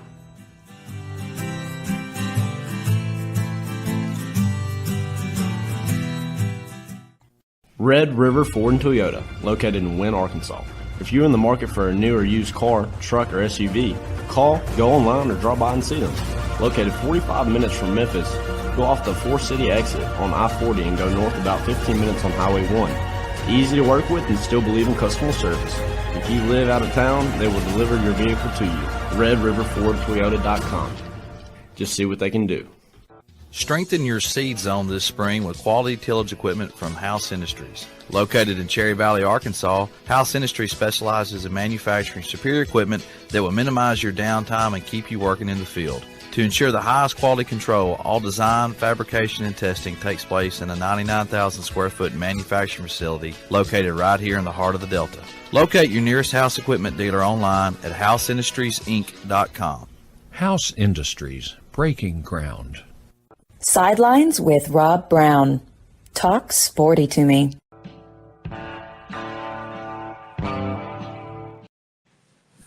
All right, I want to say something real quick about one of our sponsors, Tom Martin's Body Shop, G.E. Patterson and B.B. King, open Monday through Friday, 8 a.m. to 6 p.m. Hey, if you got broken glass, windows, truck, car, SUV has been broken into, they can fix it that day. They're quick, they're efficient, and they're fair on the price. They do great body work, paint jobs, everything. And their office is trained like none other to handle insurance claims. So when you get on the phone with somebody that goes, well, there'll be some paperwork involved, let me send it to you. They do everything they can. All you need to do is sign where they tell you. It's an easy experience. I've known Tom Martin 27 years. Met him when I was helping him training for the Boston Marathon. And fantastic guy, father, husband, 3 great boys, just great people. Tom Martin's Body Shop, G.E. Patterson and B.B. King in Memphis. No matter where you are, if you go there, tell them you heard about them on Sidelines, but they will treat you first class, and they know what they're doing, and they're quick and efficient. And again, they'll help you navigate all the paperwork and all that other stuff with Methuselah from the insurance company going, well, it's going to take some paperwork. They're going to cut through it. Get Methuselah out of the way. Hey, Rob, I needed them when them 2 dirt bags broke my windows down in New Orleans. Near my apartment. Yeah. There's nothing worse than coming back to your car and seeing shattered glass all over. And here's the worst part. Here was the most nastiest thing about it. When I went to the other side of the car, I didn't know my 2 windows were broken out on the driver's side. I went to the passenger side to put my stuff in. And when I opened up the back door to put my bag in, we were coming from the apartment, heading back to Atlanta. When I opened the door, one little pebble of shattered tempered glass fell out. And I was like, ooh, what the hell is that? And I looked at it, I was like, oh, God. And I walked around, and there were 2 windows knocked out. Yeah. Let me tell you something. If I'd have been there about a couple hours early and had my 38, that wouldn't have gone down so easy. I'm telling you, it's frustrating. And if you, like I said, you get your windows broken out, Tom Martin's Body Shop will fix it. But I'm with you. I got broken into at the East Memphis Y on Quince, December 6th, and I'm still mad about it. And what makes you frustrated is when people say, well, that's just the way it is. No, it's not. Shouldn't be. It's unacceptable. Just like all these kids quitting on their teammates. Well, that's the way we are. You watch. I'm going to tell you what. All these people out there nationally love to write this narrative because they want it to feel like these student athletes are victims. They're anything but victims. You know what? I wish I had a full college ride to have my tuition paid. Yeah, and guess what? The regular students, which are 98.5% of a university's population, they have to pay back their student loans. They don't get free medical care. They don't get all this stuff. So what the universities totally dropped the ball on is justifying and explaining what a scholarship actually is worth, what it pays for. Okay. And so the watering down of accountability. Yeah. Well, the NCAA is so clueless. They played kick the can for decades about this issue. And wait till it hits high school. Wait till it hits high school NIL. I mean, we already had the kid Jaden Blue, the running back out of Texas last year, the 5-star, who I'll remember this quite well. After serious consideration and talking with, advisors and blah, blah, blah, blah, I've decided to forego my senior year of high school to get ready for my college experience in Texas and the NFL. Hey, If I'm Texas or any school, son, your scholarship offer has been withdrawn. You can't have a bunch of scared little chickens playing on your team, because they're going to, let's say it's 4th and 3 and they're about to get hit by, Harold Perkins linebacker, and they pull up a yard short because they don't want to make contact. You wait till that stuff happens. You think that doesn't happen? You're out of your mind. Oh, no. You got all these handlers and all these, we call them maggots, parasites. These people, look at the people that were around Mike Tyson. Oh, yeah. $450 million of his money. And remember the Netflix or the documentary, Trent Richardson, the 4th pick in the draft in April of 2012 out of Pensacola, Escambia County High School. He's talking about there were 11 Netflix accounts open. I didn't even know who these people are. It's not your job to support 15 or 20 other people. Right. I heard a story about Vince Young, former Texas quarterback and quarterback. I heard that too. Yeah, that he had so many family members just bleeding him dry. He cut them off, and then they cut him off. That's right. That's right. Go get a job. And then when you go on hard times, which Vince Young had fallen on hard times, nobody's there to help you. They're all gone. They've sucked your money dry, and then now they're gone. Yeah, it's a horrible thing. But that goes back to what we said, Rob. These young men, these athletes need to be taught how to manage money. They just do. And most of them have come from homes that haven't had to manage money. They haven't had the opportunity to manage money. And now they're dumped with all this huge amount. Normally it was NFL, but now it's college. So how do you manage that? It's a slippery slope. And you're gonna I'm telling you, what's gonna happen is when the tax man comes due, and one of these sophomores, one of these freshmen, will wind up looking at federal prosecution because he didn't pay his tax bill. That's when shit's gonna hit the fan. Pardon my friend. Yeah. But it's gonna be a problem, because all the this is gonna be a fun week right now. We got a lot of bowl games on. Everybody's building toward the playoff games, Georgia and Ohio State, Michigan and TCU.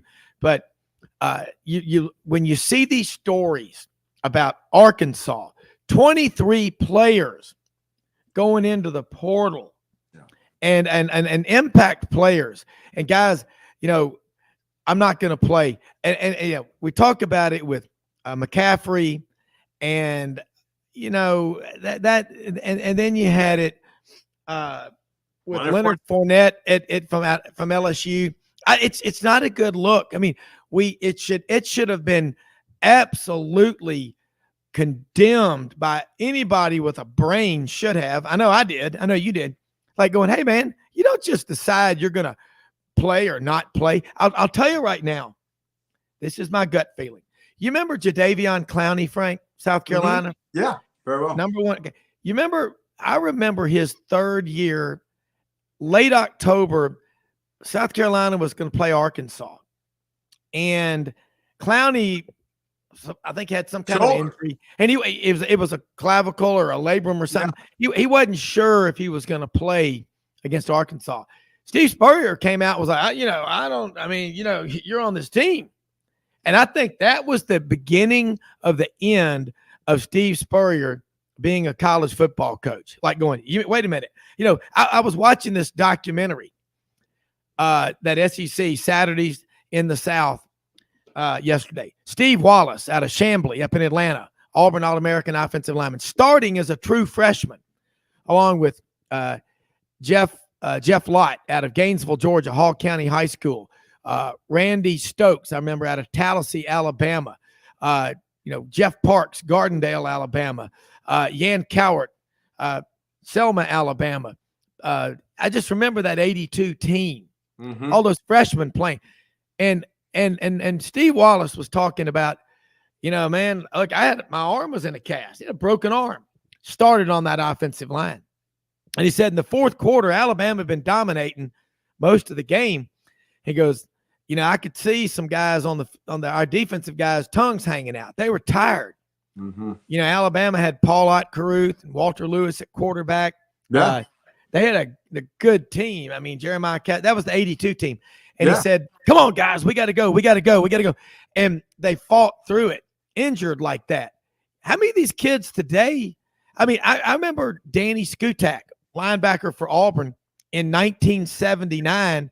Auburn beat NC State, 41-13, played with a broken leg and had like 16 tackles and was Sports Illustrated's National Defensive Player of the Week. And they're learning it. And Rob, they're learning it from the NFL. Look at the injury reports on the NFL. I mean, every time you turn around, somebody's out. Yeah, exactly. The lists are a mile long.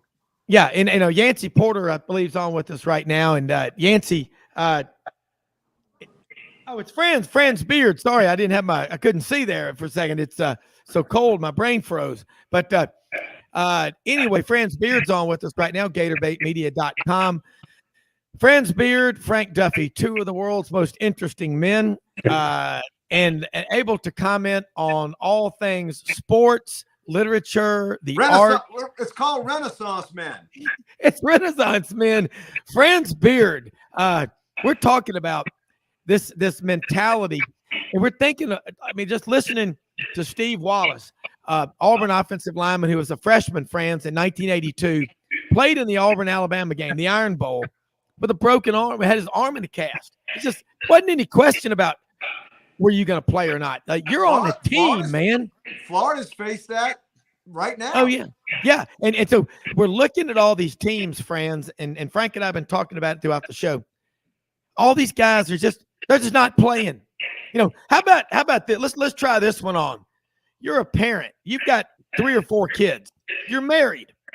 And stuff has to be paid, bills, whatever. I'm not going to pay them. I'm going to just walk away. I'm going to walk out. You can't do that. And somebody in the national media needs to grow a pair and start speaking out against this garbage.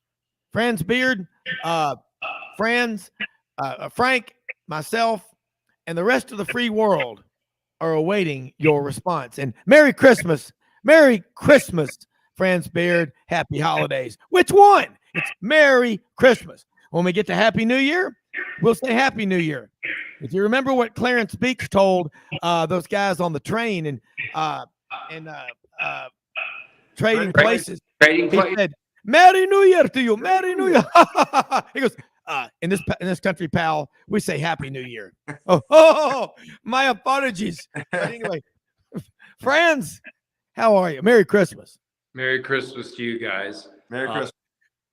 Here's, I grew up watching championship wrestling. Frank, we got the echo chamber, Franz. I don't know what that is. If you can correct that so we can hear you better. All right. I'm here at the hospital with my stepfather. Okay, here you go. That's good. That's good now. This is a little bit better right here. Yeah, so that's better. Let me head to a waiting room real quick so I can chat. Franz on the move, Frank. Well, here, I grew up watching Gordon Soley called championship wrestling from Florida. So I remember guys who were like dead. I mean, they were on the mat and dead, and all of a sudden a hand would rise up, and that come off the mat. And suddenly this guy who had been pounded for 30 minutes in the last minute and a half of the match would suddenly find his ability to stand up, not only stand up, Chief Wahoo McDaniel was the best at it. So I don't understand why these football players have problems, if you know what I mean. Yes. Actually, I think we would all pale if we knew how many guys got, even in college football. I know of at least 1 or 2 programs that shoot up their players regularly. And by shooting up, I mean they got more pain medicine in them than, goodness, that crosses the border today. Dr. Feelgood. Yeah. And you see this stuff and you hear this stuff. Now, I understand, look, guys in the pros, they're getting paid and they understand that if I don't get shot up here, then I may not get a paycheck. They may cut me cut me, and that happens. College football, you don't get cut, but guys understand that they're trying to, they got pro scouts watching them, things like this.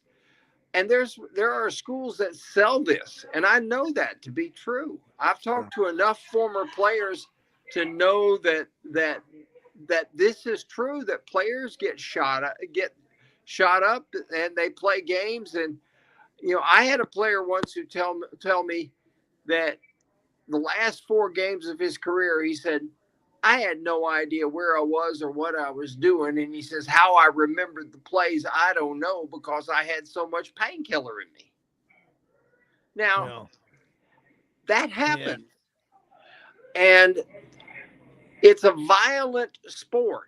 And that's the first thing we got to understand. It is a violent sport. And there's no ability to remove the violence. Steve Spurrier once said, and it's as true as anything you'll ever hear, the field is the same size. The players are bigger, stronger, and faster than they've ever been. Yep. So there is less room to escape the big hits than there has ever been. And Franz, there's no sensibility to it. That's the crazy thing. So let's look at the pros. You've got injury lists that are a mile long. I mean, literally a wide receiver gets a hangnail. They're out for 3 weeks. But then they'll let Tua play. Yeah. And the kid's had at least 3 concussions that I know of. Yeah. You could see him at this. I watched that game against the Packers. You could see him in the second half. He was lost. He didn't play anywhere near that. That's a 3rd concussion. They just came out with it, I guess, yesterday, and said, yeah, he had another concussion. He's in concussion protocol again. I'll guarantee you, he will play 1 or 2 more games this year because Miami needs him to go into the bowl game. So it's not uniform the way they're treating it. They're letting the truly injured get out there to really hurt themselves, could hurt himself for life, and yet the others are hook sliding in and they're on the bench for 3 weeks. There's no consistency to it, and it's bleeding over from the NFL into college. Well, I gotta wonder, at what point do we see championship high school programs do it? Because absolutely, at some point it always trickles down. Hey, hold those thoughts, friends, because we're going to take a quick break and want to come back. I've been asking the same thing. When are we going to start seeing NIL down in the high school level? It's coming. If we don't stop it, free market will fix it. More after this quick break with 2 of the world's most interesting Renaissance men.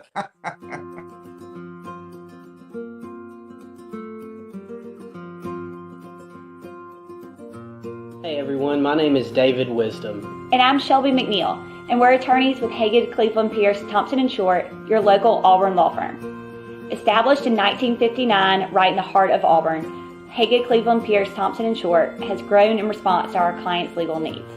We're a full-service law firm focusing on the legal issues our clients face.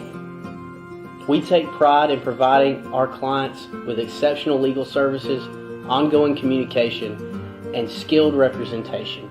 If you have any questions about our services, please give us a call or visit our website today. Now more than ever, it is so important to shop local and to buy American. For 60 years, Hewlett & Dunn Boot and Clothing Company has been on the historic Collierville Square, and we strive to sell made in the USA products when available.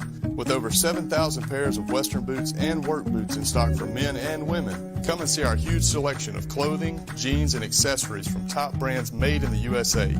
Please support local business and come shop with us at Hewlett & Dunn Boot and Clothing Company. God bless the USA. I tell you what, get out there to Hewlett & Dunn Boot and Clothing Company on the historic square in Collierville, Tennessee, or check them out on the web, Hewlett & Dunn, Hewlett, Hewlett and Dunn, DUNN.com. They have some of the coolest gear, like the 2nd largest Filson dealer in the Southeast. They got Old South gear, Devil Dog jeans, If you wear a 34, you wear a 32 in those. It'll make you feel good just by buying them. One of the biggest duckhead dealers around, STS. They've got all the Kimes Ranch gear, all that cool stuff you see on Yellowstone. Great selection of jeans, over 7,000 pairs of boots.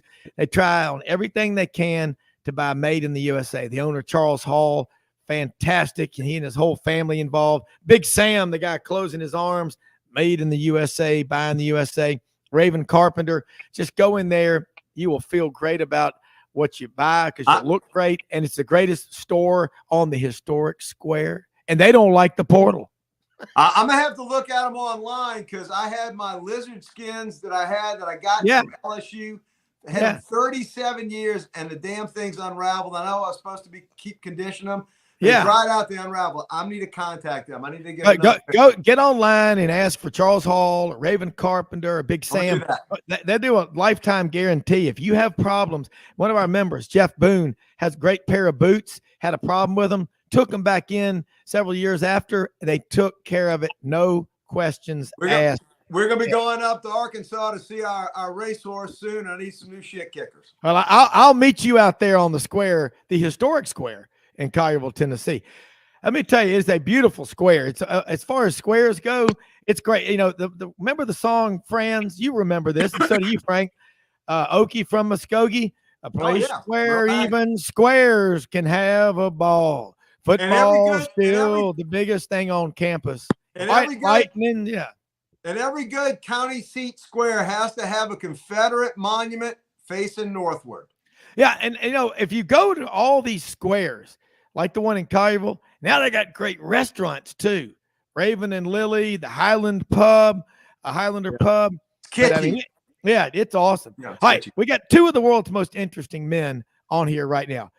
Franz, I got chills, and so did Frank and everybody listening and watching, talking about Gordon Solitaire W is wrestling tonight. Here comes Plowboy Frazier. Watch out, folks. Here he comes. And Tojo Yamamoto, handsome Jimmy Valiant, Jackie Fargo. Oh, here they come. And watch out for Coco Beware with the parrot on the shoulder. I mean, Junkyard Dog. When I was working in Savannah, I did some of the wrestling promo stuff. I confess. And then up in Rocky Mount, I worked, for the Crockett's for a while. So I met. We had this situation. I'm going to take a couple minutes of your time. Rocket, and Sputnik Monroe. I don't know if you guys remember. Royalty, friends. Rocket and Sputnik are in a tag team match at the Savannah Armory, and Rocket is trying to tag out to Sputnik, and along comes this little old man, and he's got to be 90 years old, and he's got a cane, and he whacks him across the butt with the cane. And Rocket turns around and shakes his fist at him like this. And the little old man backs off. Rocket reaches back in to try to tag his brother. They weren't, but in wrestling they were. Next thing you know, he has X'd his butt with that cane. Boom! And Rocket jumps down. He's going to intimidate him. And this little old man takes his fist just like this and goes boink. Got him in the eye, gave him a black eye. Oh my God! It was the last vestiges of vaudeville. That's what wrestling was. It was the last vestiges of live vaudeville. Well, it was better. It was better. It was better when we had the championship wrestling for Florida, and then we had the wrestling, federation. I forget what they called it. That went up in Atlanta. Yeah, the civic auditoriums. And we'd hear Dusty Rose, Ric Flair, I'm gonna get you. Come to the Omni tomorrow night. Gonna be a big rumble, and my dad strapped me across the ass with some barbed wire when I was a boy and said, That's right. "Don't you ever back down. I ain't backing down for no I'm Ric Flair." I'm the American dream, and I'm here for 3 days, and we're gonna have a battle royale. Well, I mean, you think about these guys; they're incredible athletes. I mean, strong. And Jerry Lawler, the King, he's still running around in Memphis. He still gets one out of the there. greatest comedy bits. Him and what's Andy his name? Kaufman. Andy Kaufman, yeah. One of the greatest comedy bits ever. You know, Letterman was in on it. I mean, yeah, you had the entire. I mean, it was kind of almost like the War of the Worlds. Everybody that woke up that next morning thought, you know, Lawler had just smacked the hell out of Andy Kaufman. Andy Kaufman, yeah. And it was all a bit. Yeah, it was. And I just think, you know, could you imagine Plowboy Frazier as a pulling guard? You know, they're running behind Plowboy Frazier. A lot of those guys were college football players. Yeah, I mean, Plowboy he introduced the short pants version of overalls to us with combat boots. I mean, he was a fashion statement. I mean, no question about it. Franz, so you tell me that's where the Florida you. jorts came from? Is that where the Florida jorts came from? Is that what you're telling me? Yes, I rest my case. Yes. Now let me throw one more thing at you. When I was playing high school basketball, we played Tampa Robinson, and they had a 6'7", 190-pound center. His name was Terry Bollier. Well, this is before he discovered better living through chemistry and became Hulk Hogan. And wow. He was the center on their basketball team. He was the tight end on their football team. And he was skinny as a rail. And as I said, this is before he discovered better living through chemistry. Yes. By the way, my buddy lived catty corner. My buddy Joe Douglas lived catty corner to Hulk Hogan when they were doing the Hulk Nosed Bastard, whatever that show was. Yeah. And Hulk, and in fact, my buddy Joe said Hulk is one of the nicest guys. Terry's one of the nicest guys, but he used to like come over to the kids' birthday parties. My buddy had 3 sons, so when they would have the kids' birthday party, Hulk would walk across the street and hang out at the birthday party. And they said it was like a battle royale in the backyard of every one of the boys' birthday parties. Those 4 or 5 years when he was on the show, when my buddy's sons were like 7, 8, 9, 10. Yeah. Well, you know, his reality show turned out a lot better because when we were in Marietta, Georgia last week, when Mallory had the baby up at Kennestone Hospital, Audrey reminded me of another reality family that was from there, the Chrisleys, and I think they're starting to do. They got major problems, but I mean, hey, pay your taxes for the next 20 years. I mean, talking about they've got retirement down pat. Yeah, make sure you file your taxes and do everything. That's a lesson to all these NIL kids out there that think this money, hey, money for nothing and your chicks for free. Ain't nothing free except a pink slip and STD. And thinking of NIL stuff, let me throw something at you. Stetson Bennett is going to have the game of his life Friday night, and he's going to make a bunch of Heisman people think twice about, okay, yeah, Caleb Williams was really good, but, you know, Caleb Williams hadn't won a thing, and this is the guy that's about to win, I believe, will win his second national championship. Yeah. And we do not give. I'm a Gator, and you know and Rob, you know what I feel about Georgia. You know, I mean, love them. I know. Well, yeah, I mean, the only thing, you know, when Sherman should have detoured over to Athens, burned down, and salted the earth so nothing would grow for 100 years. He didn't. Big mistake on his part, but credit for trying. And at any rate, this guy has got to be the single most underrated human being, not just football player, but human being on the planet. Yeah. And all he does is win football games. Right. Yeah. Big games too. Yeah, we used to call Bob Stoops, big game Bob. Yeah. I don't know what kind of name we give Stetson Bennett, but you give it a big game and he is ready, able, and willing. And the other thing I think is this. Will Muschamp has had almost a month to get ready for Ohio State. Yeah. And I have never seen a team that Will Muschamp has a month to get ready for that he doesn't come up with some sort of plan that's going to be pretty dadgum awesome.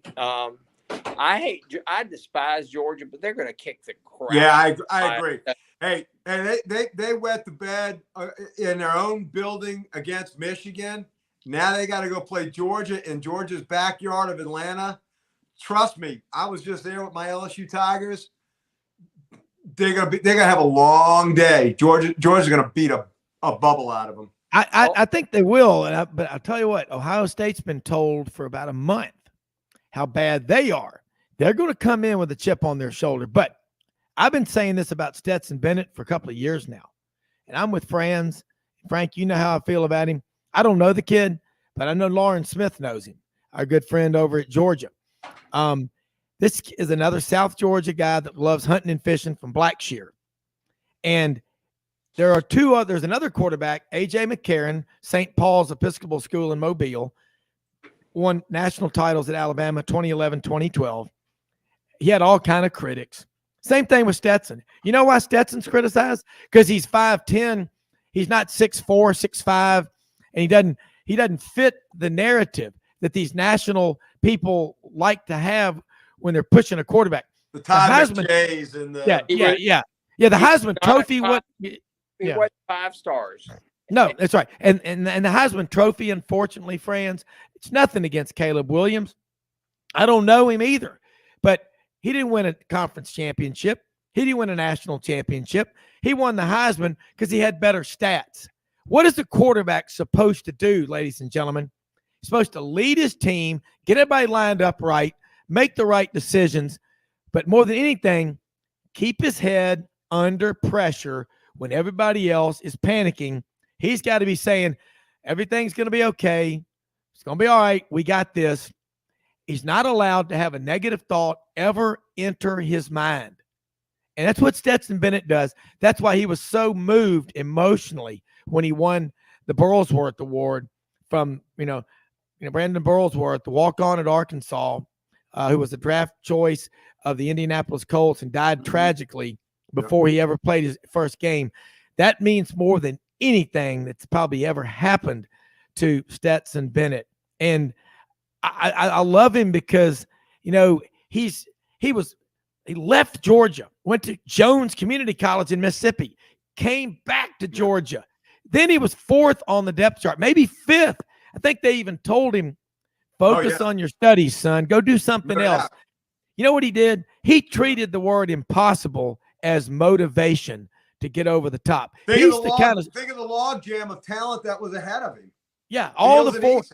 And he had, as Tony Barnhart said, Franz, there were Georgia people before the season, fans going, certainly we got a better quarterback than Stetson. And Tony, of course, they won him after a national championship. Yeah. Let me tell you, I watched that game. That kid won that national championship. Yeah. Franz, keep going. Daniels was on that team. And JT, you know what that stands for? Just transfer. I think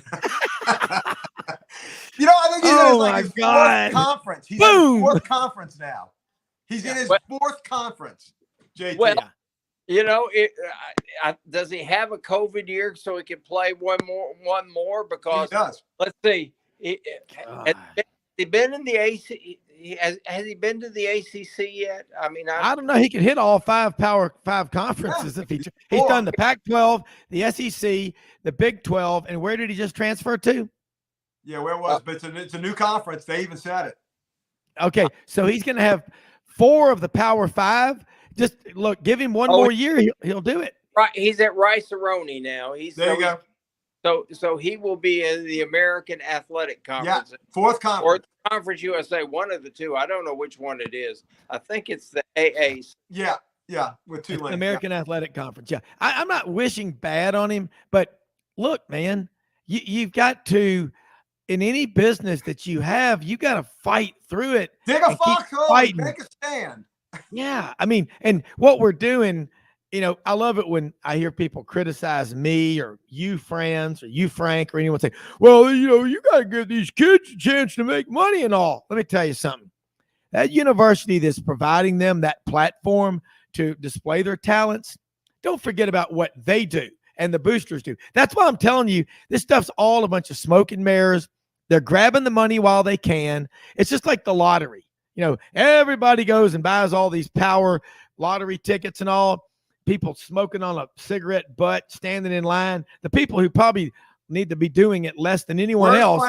Worst financial move in the history of financial moves. Yeah, and you know what?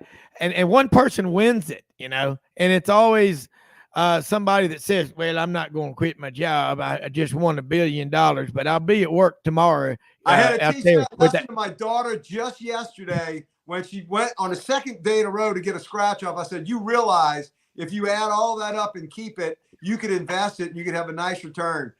Easy to buy mutual funds. Yep, absolutely. Stupid is as stupid does with so many people out there in America. You want to make money, earn it. Franz Beard, you're perhaps the world's most interesting man, or Frank, one of the two. We got a few seconds left. Awesome stuff. We'll get you back on maybe even later this week. It's a crazy week. A lot of people taking off, a lot of people in hibernation. As Robert De Niro said in the movie Cape Fear, counselor, is that you out there, counselor? I'll say the same thing about Yancy Porter. Hopefully he's okay. We're supposed to have him on today, get him on later in the week. And someone asked if Foghorn Leghorn, our mythical booster of an SEC football program, would be on the show today. Well, I say, yes, sir. Yes, sir. How we doing today, boys? How my Gators doing? Yes, sir. Back off, boys. You're bothering me. I say, boy. TCU will crush Michigan. I love it. Hey, guys, we ran out of time. Have a great day. God bless you. We most often see the face of Christ in the least among us. Go out and help people with the expectation of getting nothing in return. We live in the greatest country in the history of the world. Quit whining. Quit complaining.